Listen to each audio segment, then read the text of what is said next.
दुनिया में एक नई महामारी आ सकती है, इस बात का डर सिर्फ इंडिया में नहीं, इंडिया के बाहर भी दुनिया भर के कई देशों में है। लेकिन क्यों है? दरअसल एक वायरस जिसका नाम है हंता वायरस, वो काफी चर्चा में है, जिसकी वजह से कई लोगों की जान अभी हाल ही में गई है। अब इसके बारे में हमें जानना जरूरी हो जाता है क्योंकि एक बहुत ही महत्वपूर्ण मुद्दा है। तो देखिए, कोरोना के समय भी कुछ ऐसा ही हुआ था कि वायरस जब फैलने लगा तो डर हुआ कि महामारी होगी, और महामारी हो भी गई। लेकिन एक देश से दूसरे देश तक कैसे महामारी के रूप में यह पहुंची होगी? तो देखिए, कोई सफर करके गया होगा, ये अंदाजा लगाया गया, कोई जहाज से, कोई शिप से पहुंचा एक देश से दूसरे देश, और अपने साथ भी वह संक्रमण लेके पहुंचा। इसी तरह से एक जहाज एक देश से दूसरे देश जा रहा था, और उस जहाज के कुछ लोगों की एक एक करके मृत्यु हो गई, 3 लोगों की, और उसके बाद पता चला कि हंता वायरस की वजह से हुआ है। और उस वायरस का एक ऐसा स्ट्रेन था जो इंसानों से इंसानों में ही फैलता है, उसकी वजह से हुआ है। तो ये डर और बढ़ने लगा।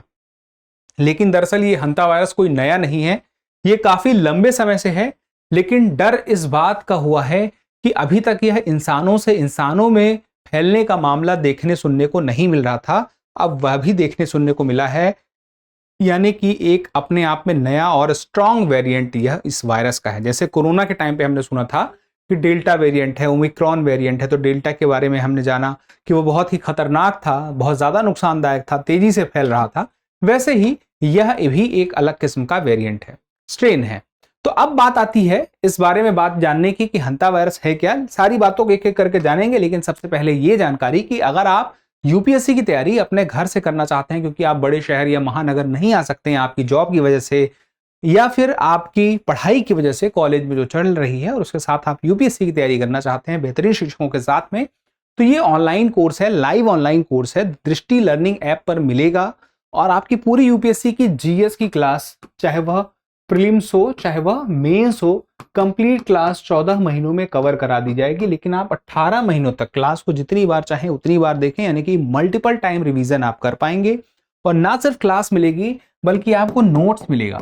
तो नोट्स आपको ऑनलाइन पीडीएफ फॉर्म में नहीं बल्कि प्रिंटेड फॉर्म में कलर्ड बुकलेट्स आपके घर पहुंचाई जाएंगी।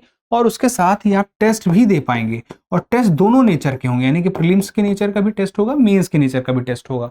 और ये सब कुछ आपको मिलेगा 34,999 रुपए में। लेकिन अगर आप चाहते हैं कि आपको मिले मैक्सिमम डिस्काउंट, तो आपको कूपन कोड अप्लाई करना होगा, KEVAL, केवल। कहां पे? इस वीडियो के डिस्क्रिप्शन में कोर्स के बाय नाउ के ऑप्शन में जाके कूपन कोड अप्लाई कर दीजिएगा, आपको डिस्काउंट मिल जाएगा। या फिर दृष्टि लर्निंग ऐप में भी बाय नाउ में जाके कूपन कोड अप्लाई कर सकते हैं। अतिरिक्त जानकारी चाहिए तो आप इस नंबर पे कॉल कर लीजिए। अच्छी बात यह है कि जब कभी आप दृष्टि आईएएस के भविष्य में ऑफलाइन सेंटर में अगर एडमिशन लेना चाहें, तो उसमें यह फायदा आपको मिलेगा कि जितनी फीस आपने अभी पे की है उतनी वहां पे माइनस हो जाएगी, यानी कि तब के लिए ये कोर्स आपके लिए एक तरह का निःशुल्क महसूस कराएगा आपको। अब हम आते हैं उस टॉपिक पे जहां पे हमें आना है। देखिए, एमवी होंडियस एक जहाज है जो अर्जेंटीना से स्पेन की तरफ जा रहा था।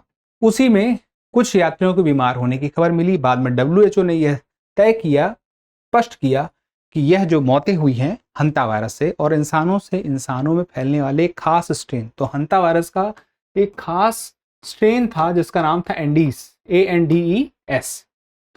लेकिन हंता वायरस अपने आप में वायरस का पूरा परिवार है, और यहाँ पे इसके 38 मेंबर हैं, यानी कि उपवर्ग हैं, और उन्हीं में से एक है एंडीस, जो कि इंसान से इंसान में फैल रहा है। बाकी कैसे फैल रहे थे? जानवर से इंसान में, जानवर से इंसान में फैलने वाले थे। तो जानवर से इंसान में फैलने वाला कोई वायरस होता है तो उसको हम किस प्रकार का वायरस कहते हैं?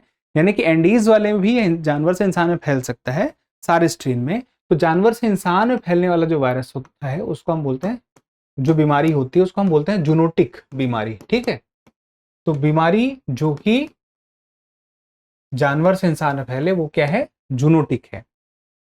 एक कोशिकीय है ये वायरस? नहीं, कोशिका नहीं होती है, अकोशिकीय बोलते हैं। आपकी कोशिका यानी कि आपकी सेल पे ये डिपेंड है, इसीलिए वह आपकी सेल पे आना चाहता है। तो किसी भी जानवर, पौधे या मनुष्य के सेल में यह जगह पाना चाहता है, लेकिन यह लोगों को कर देता है बीमार। लेकिन आमतौर पर यह किनकी वजह से फैलता है? यह फैलता है कृतंक। कृतंक का मतलब क्या हो गया? कृतंक का मतलब हो गया चूहे, मूश, गिलहरी, इनकी वजह से फैलता है। तो इनकी वजह से इंसानों में, और एक नया जो स्ट्रेन आ गया वो तो सीधे इंसानों से इंसानों में। तो अगर किसी इंसान को इस वायरस का अटैक आएगा तो दो प्रकार की बीमारी हो सकती है। पहली जो फेफड़ों को नुकसान पहुंचाएगी, हंता वायरस पाल्मोनरी सिंड्रोम, फेफड़े में पानी भर जाएगा, सांस लेने में दिक्कत होगी और इंसान की जान जा सकती है। फिर उसके बाद haemorrhagic fever with renal syndrome, यह गुर्दे को खराब करेगा, किडनी को खराब करेगा, नसों को खराब करेगा और इसमें भी इंसान की जान जा सकती है। मुख्य रूप से यह अमेरिका की तरफ ज्यादा इसके मामले देखने को मिलते हैं और एशिया और यूरोप में इसके मामले ज्यादा देखने को मिलते हैं। अब बात आती है इस वायरस के बारे में कुछ चीजें और स्पष्ट हों तो यह, जब मैंने क्या कहा था, नया नहीं है।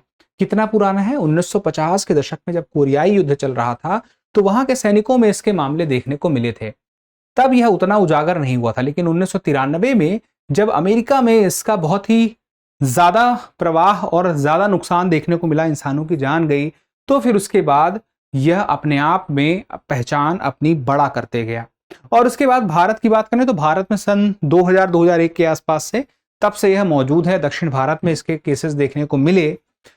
अब देखिए क्या है, 38 उपभेद हैं, जिसमें से एक जो था इंसानों से इंसानों में जब आया तब यह ज्यादा चर्चा में हो गया, क्योंकि आमतौर पर इसकी पहचान क्या थी, एक मनुष्य दूसरे मनुष्य में नहीं फैल सकता, लेकिन एंडीज स्ट्रेन आने से हो गया। तो पहले जिसे बायोलॉजिकल डेड एंड माना जाता था, यानी कि एक व्यक्ति से दूसरे व्यक्ति में नहीं पहुंच सकता था, अब वह हो पा रहा है। तो अब यह बायोलॉजिकल डेड एंड नहीं माना जाता हंता वायरस को इस नए स्ट्रेन की वजह से। तो ये बात आपको स्पष्ट रहे। अब एक बात ये महत्वपूर्ण हो जाती है कि फैलता कैसे है। तो मैंने क्या कहा, कृतंक की वजह से। जैसे किसी ऐसी जगह पे जहां इंसान को साफ सफाई करने जानी है, वहां पे कृतंक थे, यानी चूहे, मूंछ, गिलहरी। अब क्या उनके मल मूत्र या उनकी लार्स साफ सफाई में किसी इंसान के संपर्क में आई तो उसको यह वायरस का असर हो सकता है। तो एरोसोलाइजेशन कहते हैं। फिर सीधा संपर्क हो गया किसी चूहे से या किसी मूंछ से, कृतंक से, तो उस वजह में, जैसे जहाज में मान लीजिए हुआ होगा। फिर उसके अलावा दुर्लभ मानव से मानव जो प्रसार, जो एंडीज स्ट्रेन है, उसकी वजह से किसी एक व्यक्ति को हो गया तब उससे दूसरे व्यक्ति को भी हो जाएगा। तो ये तरीके हैं इस वायरस के फैलने के। अब लेकिन ये बात कही जा रही है कि कोरोना की तरह फैलना इसका भी मुश्किल है, क्योंकि किसी इंसान से इंसान में भी है, इतनी आसानी से नहीं फैल रहा है। लंबे समय तक कोई साथ में रहेगा, एक व्यक्ति को है, दूसरे को तब जाके होगा। फिर उसके बाद दुनिया भर में देखें तो 1.5 से 2 लाख मामले इसके हर साल आ रहे हैं। और यहाँ पे मृत्यु दर की जो संभावना है 15 से 50% तक जाती है, यानी कि काफी जानलेवा है ये। ज्यादातर मृत्यु दर जो ज्यादा देखने को मिलती है वो अमेरिका की तरफ और ज्यादा देखने को मिलती है। एशियाई रूप में तो 15% के आसपास है। 2000 के दशक से भारत में भी इसके मामले देखने सुनने को मिले हैं, जैसा मैंने आपसे पहले भी बताया था।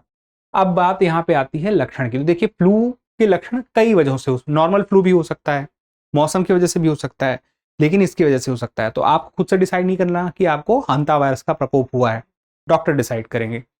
तो बुखार, थकान, मांसपेशी में दर्द है तो संभावना है। फिर उसके बाद गंभीर सांस लेने में कठिनाई होगी, फिर गुर्दे की समस्या होगी, फेफड़े की होगी तो भी है। अब यहाँ पे इसका उपचार, कोई टीका नहीं है, कोई खास थेरेपी नहीं है। ऑक्सीजन दिया जाएगा, आईसीयू में रखा जाएगा, यही खास तरीके हैं, या सिम्टम के आधार पर इलाज किया जाएगा। तो अब आपके लिए एक छोटा सा सवाल है, होमवर्क की तरह है, कि निम्नलिखित में से कौन सी बीमारी जूनोटिक डिजीज नहीं है? Hanta virus, Nipah virus, bird flu और टाइफाइड। तो इस सवाल का जवाब जरूर दीजिएगा। जब आप जवाब देते हैं तो हमें और बेहतर करने की प्रेरणा मिलती है। आपके यूपीएससी एग्जाम 2026 के पहले और उसके बाद में बहुत कुछ अभी आने वाला है जो आपके लिए है। तो चैनल को सब्सक्राइब कर लीजिएगा, जिससे हमारी और आपकी मुलाकातों का सिलसिला लगातार चलता रहे। धन्यवाद। अब एग्जाम की तैयारी को और बेहतर करने के लिए हमारे चैनल को लाइक, शेयर और सब्सक्राइब करना ना भूलें।